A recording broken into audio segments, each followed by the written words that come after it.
முதல்ல பிள்ளை வளர்ப்பிலே முக்கியத்துவமானது என்ன தெரியுமா? பிள்ளைகளோடு பேச பழக வேண்டும். பிள்ளைகளுக்கு நல்ல வார்த்தைகளை கற்றுக் கொடுக்க வேண்டும். பிள்ளைகளுடைய முதல் ஆசான் யாருன்னு கேட்டா தாயும் தகப்பனும் தான்.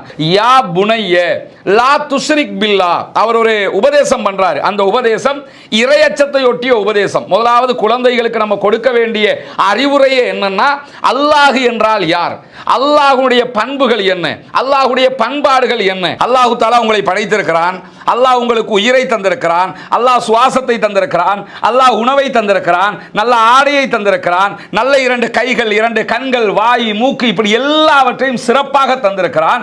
தந்த அந்த இறைவனுக்கு மாற்றமாக இறைவனை வணங்காது வேறு ஒருவரிடத்தில் போய் கையேந்துகிறோம், அல்லது வேறு ஒருவரை கடவுள் என்று நினைக்கிறோம். அப்படி நினைத்தால் அது இணை வைப்பு, அது ஷிர்க், அது மிகப்பெரிய ஒரு அநியாயம் என்று தன்னுடைய மகனுக்கு ஆரம்பமாகவே சொல்லிக் கொடுக்கிறாங்க. இங்க பல கட்டங்கள்ல இறைவனை நம்ம எப்படி டெலிவர் பண்றோம்னு சொன்னா, பிள்ளை இடத்துல பயந்த ஒரு கருத்தை கொண்டு போய் சேர்க்கிற விதமான செய்திகளையும் சொல்கிறோம். குழந்தை பிள்ளையா இருப்பான், இறைவன் நரகத்துல போட்டுருவான், இறைவன் சுற்றுவான், இறைவன் நெருப்புல போட்டுருவான்.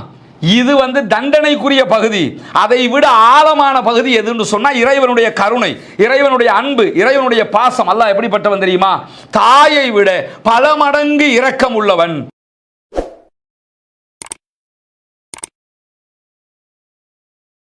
அஸ்ஸலாமு அலைக்கும் வரஹ்மத்துல்லாஹி வபரகாத்துஹு.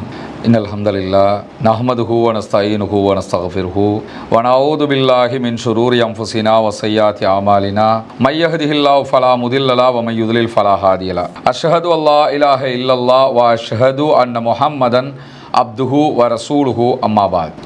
எல்லா புகழும் புகழ்ச்சியும் அல்லாஹ் ஒருவனுக்கே உண்டாகட்டுமாக. அவனுடைய அமைதியும் கருணையும் நபிகள் பெருமானார் ஸல்லல்லாஹு அலைஹி வஸல்லம் அவர்கள் மீதிலும் அவர்கள்